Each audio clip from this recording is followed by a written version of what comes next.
Good morning, guys. Ruby's still there. We haven't yanked the transmission out of that yet. Had a few delays, but the sun is out. It's nice and warm outside. We're gonna take a load to St. George, Utah, and then Las Vegas, Nevada. What truck should I take?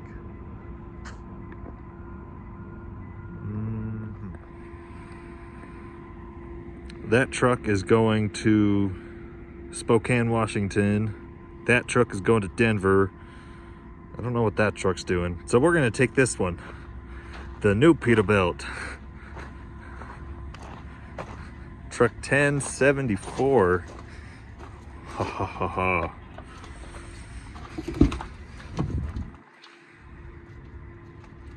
Oh, somebody put an air freshener in there for me. How nice. The driver that's normally in this truck, he went out of town for 2 weeks on vacation. So we are gonna take this truck just on a short trip to Las Vegas. I got myself a load picking up in Tooele and delivering in St. George, and then I got a load coming home from Las Vegas. So that's the plan. Stan, what trailer should I take? Should I take my new trailer, my 2020, or should I take one of my old ones? Huh. Or should I take that one?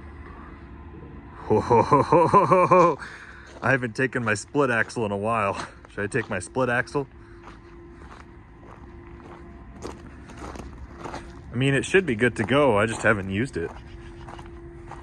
So I know that this split axle reefer trailer is more valuable than my other van trailers because of all the work we put into it. You can hold more weight. You got the frickin', well, it's insulated like a reefer, but it doesn't have a reefer unit on it. Wood floor, E-Tracks, and it echoes. That's kind of cool. Hello, hello, hello. But a lot of shippers will sometimes, they won't load these trailers because they say it looks like a reefer, therefore they can't load it if it's a dry van specific load. But it's more like an insulated van, so whatever. That rim's a little bit dirty. I might need to scrub that off so I don't get pulled in. This one looks all right. But yeah, we put a ton of money into this trailer. More than I should have. If I would have known back then how difficult it would have been, I would not have bought this trailer. But but hey, it was 2020. Nobody could buy dry van trailers. It was so hard to buy trailers that I just bought this one because I'm like, I need a trailer, and it, you know. But I don't know.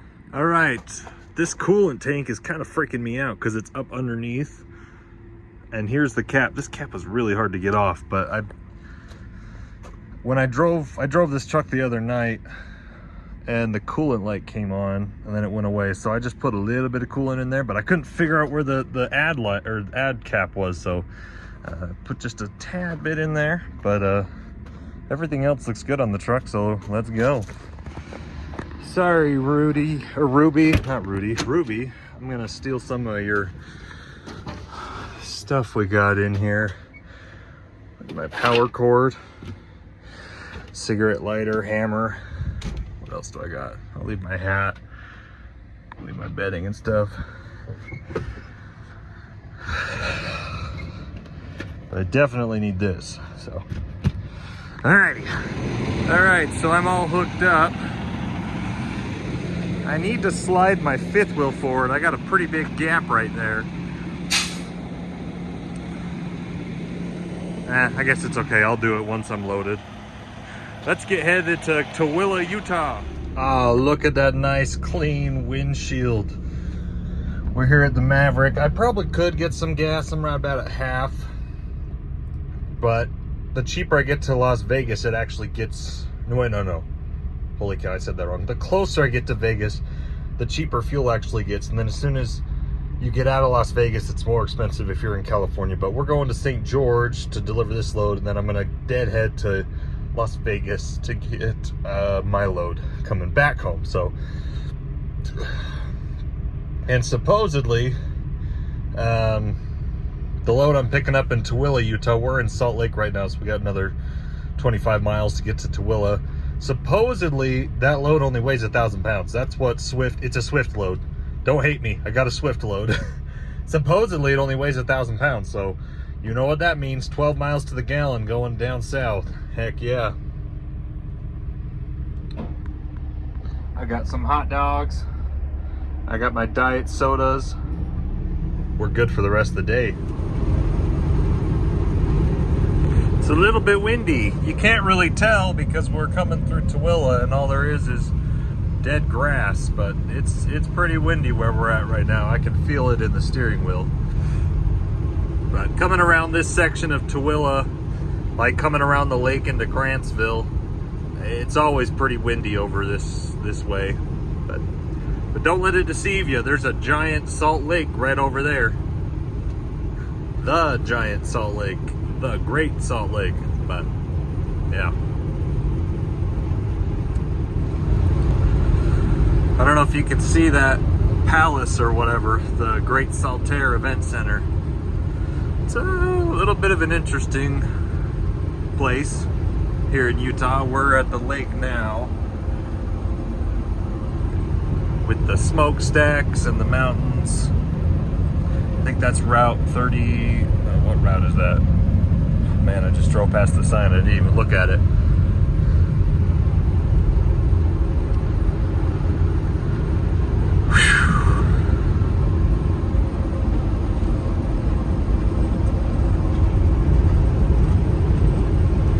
Rocking and rolling. Uh-oh. Man, I just put coolant in. That's interesting. Beep beep. I love the noises. This truck makes the funniest noises, like the blinker. Oh, it's so different from the last generation of Peterbilt. The sounds are all different. I do hate how there's no gauges over here. Instead, they got this cubby. But, you know, whatever.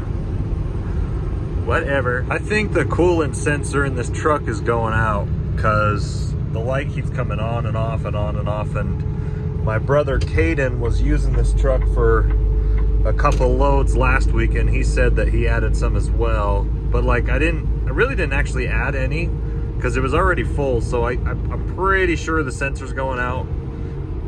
But anyways, the biggest thing is I just got to watch my temperature. So my coolant temperature has been sitting right about 180. So I think we're all right, but I'll watch it. I didn't see any puddles when I did my pre-trip, so I'll keep an eye on it. But it's a brand new truck. I don't know why it shouldn't have any issues. Not brand new, it's 2 years old. It's got 300,000, almost 300,000 miles. We got 292,000. Got my paperwork. Somebody pulled in right ahead of me, so I got to pull towards the gate. I think it's only going to be like 1,000 pounds. It's rubber containers or tanks or something. And that's a nice looking truck right there. Ooh. Well, that was interesting for sure. Oh my gosh. I opened my doors, he slid in, he's like, that's it? And I'm like, what? He's like, yeah, go. No seal, no nothing. Okay. Yes, sir, they're paying me a full rate, actually above market rate, to take this one tank down to St. George, Utah. Okay. Hurry up, dude, go. Let's get out of here, I gotta go get another load. Disregard the messy bed, I threw all the blankets on there. Wow. So this is a Swift load that I booked, and they told me it was a full load, that I couldn't partial it out. I specifically asked the broker. I'm like, hey, it only says 1,000 pounds at a full load, and they're like, yes, it's a full load. You can't partial it. But by God, I might partial if I can find something going directly down there. They want it either tonight or first thing tomorrow morning, so I don't know. Come on, guy, go, go, go, I gotta go. So, it might be hard to find a partial, but like, I don't even think I've got 1,000 pounds on me. If it gets really windy going through freaking Cedar City, you know, I'm gonna blow over in the wind, but I think we're all right. Oh man, what the frick? What the frick? Okay, let me see if I can find another load. That's awesome. Well, I'm pretty sure that goes down in the record book for me as, you know, fastest loading time ever. Talk about like 50 seconds, less than 1 minute. It took the lady longer to print out my bill of lading than it did for them to load me. Oh man, we're coming around now in the South Tooele Valley, coming to intersect with Eureka and Skull Valley. Man, the deserts of Utah. I would be listening to podcasts, but I don't have any service, so oh man, I really have to go to the bathroom. So if I don't see anywhere soon, I'm gonna pull off and just go somewhere. All right, we are coming now down into St. George. We are on the good old I-15. I don't remember what the name of this ridge line is, but we are 25, 30 miles away from St. George. It's a pretty steep decline because we go from Cedar City, which is 6,000 something feet in elevation, down to St. George, which I believe is, what's the elevation of St. George? I don't know, but it's like at the bottom of the canyon. And then even from there, you go even further down and you get to Las Vegas. We're only 100 miles away from Las Vegas. So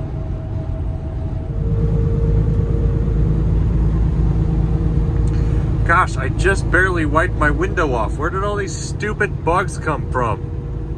Frick! Oh well.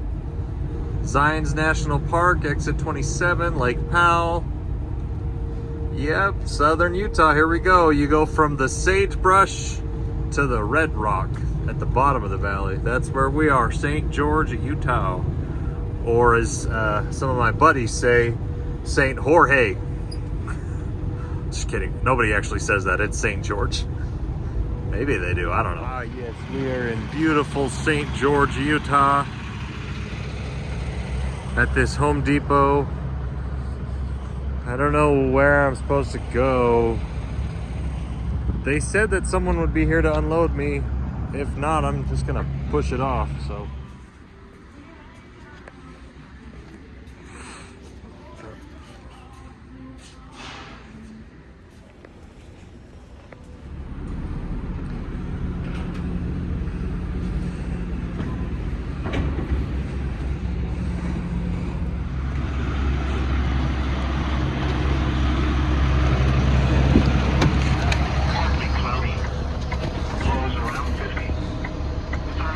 I don't need the weather. Wow, that goes down in history as the fastest load and unload I think I've ever done. Whew. Oh boy, you know my fat ass hasn't eaten all day. Let's go get something to eat. Just kidding, I guess I had a couple hot dogs. Good morning. I am back at the truck. There goes my dad. He dropped me off.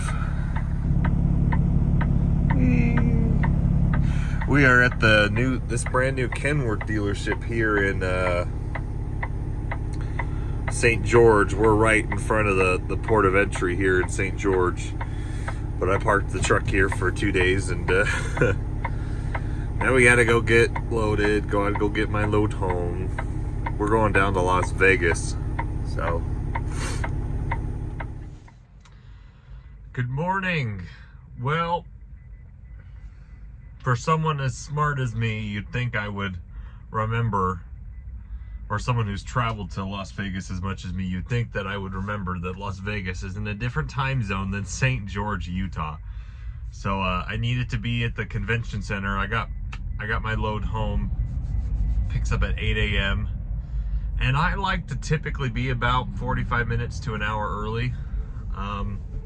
So I planned accordingly, forgot that Las Vegas is in a different time zone, so I was gonna be 2 hours early. Wow, okay, we are, turn my AC on. Why is my AC not turned on? We are back in the truck now. Wow, it's been a long freaking morning. Holy crap. I don't think I've ever seen this many trucks before in my life in one spot. Actually, I guess I've seen this many trucks before. I haven't seen this many truck drivers out of the truck before. Ugh. There's a lot of freaking people here. So I just stood in line for 2 hours outside, and they got this big long booth. Anyways, it was a good time. I was by some pretty funny drivers. There was one guy out of Phoenix, one guy out of New Jersey, and one guy that was local to Las Vegas. Funny dudes. You know, just shooting the crap, talking about whatever. But yeah, this is a pretty big yard. So this is the staging area, or what do they call it? Like the handlers, hustlers yard. Where'd my paper go? Anyways, so I got this. This is my number, 360. And you're supposed to stick it in your window, and that's the number in line you are. Now, that doesn't necessarily mean they call you up next if your load's not ready. I think I was talking to one guy, super cool dude, Eastern European, that he lives in Vegas, and he says this is all he does is he hauls convention stuff from Vegas outbound. Cool guy. Should have got his name. Maybe could have added him on Facebook or something. But he said that usually it's not this busy. Usually there's like 20 people in line, and it's never usually this busy. But yeah, there was probably 80, I would guess. Actually, probably more than that. There's probably 100 people in line, because I stood from about 6:50 to now, and it's now almost 9 o'clock. Yeah, 2 hours.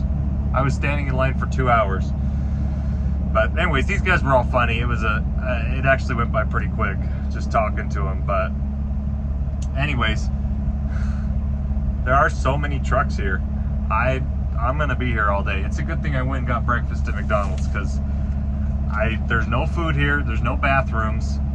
I went and peed. They got, like, the back row is just full of old trailers. So I went and peed behind those trailers.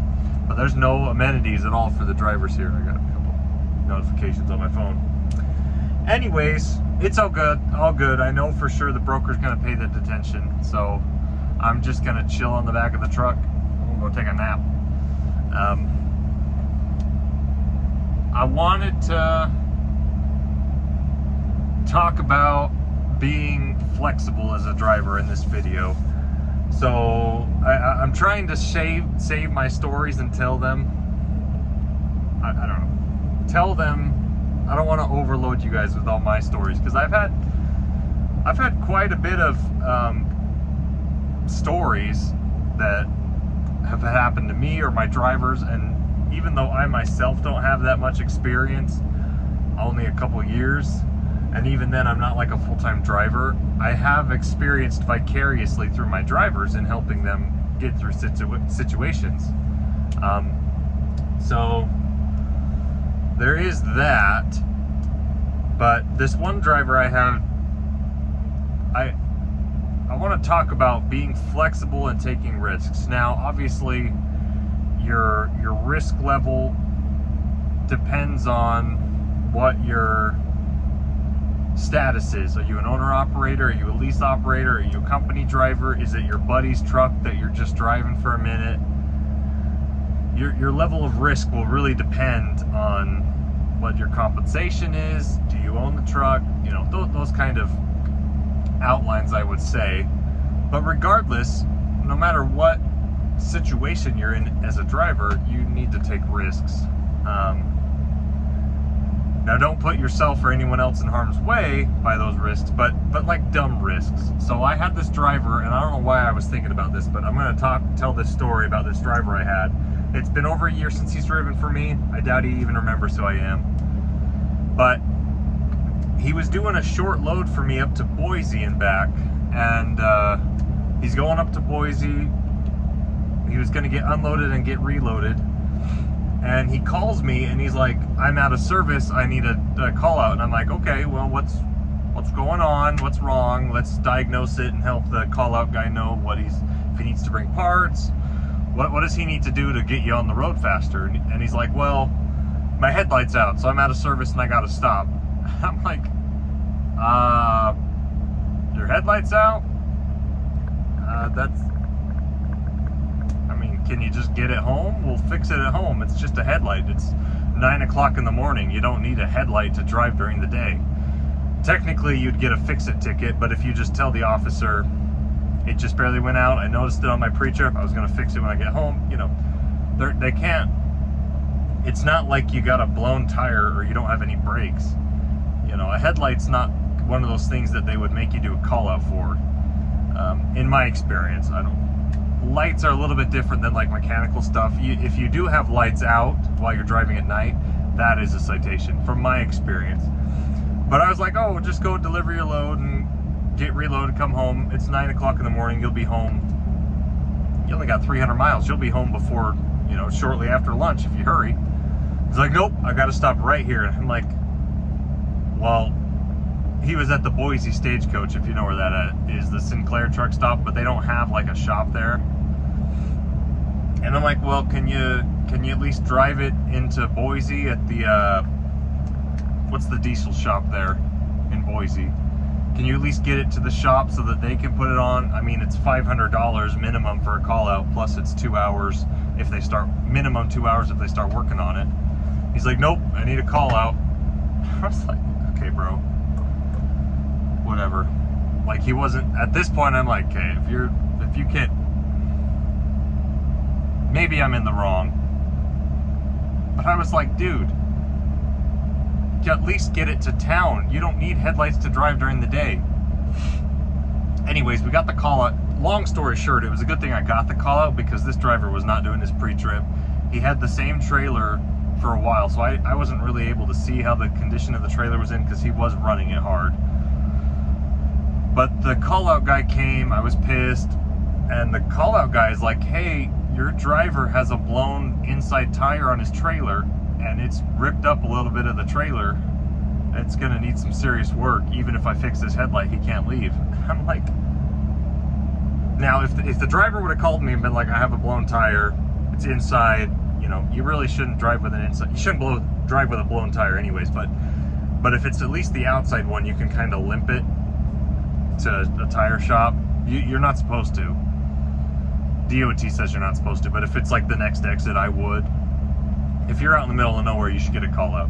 So I would have gotten a call out for that, but the driver didn't tell me that's why I'm getting a call out. He said my headlight is out. So the point of the story is you have to be able to take risks, and a dumb thing like that, I'm like, come on, man. I don't expect you to run the trucks ragged. We take very good care of our trucks. We fix the tires. We take very good care of our equipment, but even brand new equipment breaks down. So you got to be able to roll a little bit. You know, a headlight, the very least you can do, drive it to a shop. Like, come on. Because if it saves the company money, and as a small company, I think you would be rewarded for that, driving for a small company. But if you're, you know, maybe a mega carrier, if you're driving for CR England or Swift, you know, I wouldn't take any risks like that. But if it's a small mom and pop trucking company, you can drive without a headlight for 5 hours and go get it fixed. So anyways, that's my thoughts. We're sitting here, I'll probably be here all day, but we had fun in St. George hanging out with the family, and went to see my brother who was singing at that concert. He's going to Utah Tech, which used to be Dixie College. So it's been a good weekend. Truck seems to be all right, and hopefully I get loaded quickly so I'm not here all day. There was another driver that was like, I've been here since 8 a.m. yesterday. I've been here 24 hours. And I'm like, that's not right. And he's like, yeah, but his page was a different color. So I don't know what the color of the page signifies. If maybe that was yesterday or that's tomorrow. So maybe he's just early? I don't know. But hopefully I'm not here too long, because I don't know. The broker said it's usually 6 hours, and sometimes you're out sooner, so we should. All right, we're here waiting at the yard. It's a little bit later. That guy's coming through and checking numbers. I don't know if he's looking for, I doubt he's looking for me. Yeah, this whole lot was full. I'm on the back corner. There's several rows behind. But look at that sexy truck right there. That is a freaking Super Sleeper Coronado. I went to go see if the guy was in there, but his curtains were drawn, so I'm sure he's in the sleeper hanging out. He's not on the driver's seat. I would ask that guy, hey, you selling, man? That's a good looking truck right there. I've always kind of thought like, oh, I'd love to have a Super Sleeper like that, but you are not, you know, that my dump truck has better turning radius than that truck right there. Pretty sure. Just kidding. Yeah, that's a cool truck. Someday I'll own a Super Sleeper, but honestly, they're not really worth it unless you're like really living on the road and you want everyone to know how cool you are. But no, I don't have any need for a sleeper that big because I'm not on the road for weeks and weeks at a time. So, man, cool truck. If I see him, I'll stop him. If he gets out, I'll go be like, hey, you selling? Because I'm buying. Just kidding. Oh my gosh, this has been the longest day ever. Oh, there's a security lady. I don't know if I can be filming here or not. Not like there's anything to see. Authorized personnel only. That's what that sign says. Oh my gosh. So it is now 6 p.m. and I arrived at the staging yard at 7 a.m. So we are now 11 hours into this loading process. Holy crap. Good thing we're getting guaranteed detention, because I would be losing my crap if we weren't. And if I was dealing with a broker that was unresponsive, and oh my gosh. But yeah, we are here at, we are literally in the middle of the convention center. We drove under a bridge. This is like the back entrance, and oh my gosh, there was like 2 accidents on frickin' I-15. And so it took forever to get like 10 miles from the staging yard to here. Oh, it's the worst. I'm hungry, I'm tired, I'm annoyed. I just want to get back to St. George to take a nap. But here we are. If you ever want to come as a tourist to the convention center, it's a lot more fun than being a driver picking up from the convention center. But the lady at the shack was like, oh yeah, we had 3 shows this week, so that's why there's so many trucks. I'm like, okay, who plans this? You told me to be here at 8. I probably could have been here an hour ago. Like literally everyone else ahead of me left. Not quite. There were still about 50 trucks behind me, I think, still sitting at the staging yard. It's a big freaking yard, but anyways. Well, this is really gonna suck. The safety lady's walking between the trucks asking everyone to back up. I'm not really quite sure what's going on, but I have to back in, I think, that door, because I see a number 17, 18, and I'm supposed to be door 19, so I think it's right there. And there was another truck that just backed in there. So, yikes. Huh. I'm a little scared, guys. Pray for me. I'm not that good at backing, even though I talk a lot of crap. I'm not that good at backing. Help me. That guy went too far forward. It's like a madhouse in here. I'm just gonna follow him. Holy frick. There is shiznizkle everywhere. Okay.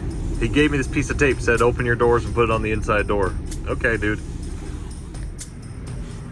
Got my doors open. Let's go.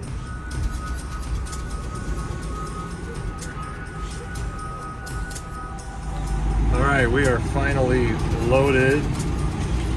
She's helping escort me out. Oy vey. Well, that wasn't as hard as I thought it was going to be. but still a little bit stressful. But we're done now. There's like 2 pallets. I swear on my freaking life. I know this is one of the biggest conference centers ever, or one of the most popular places to have conventions.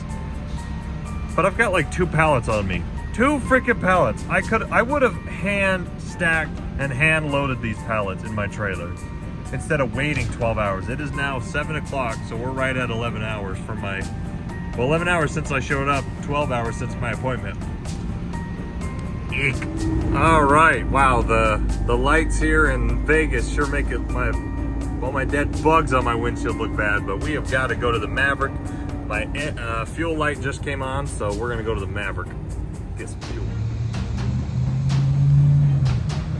All right, guys, I'm freaking tired.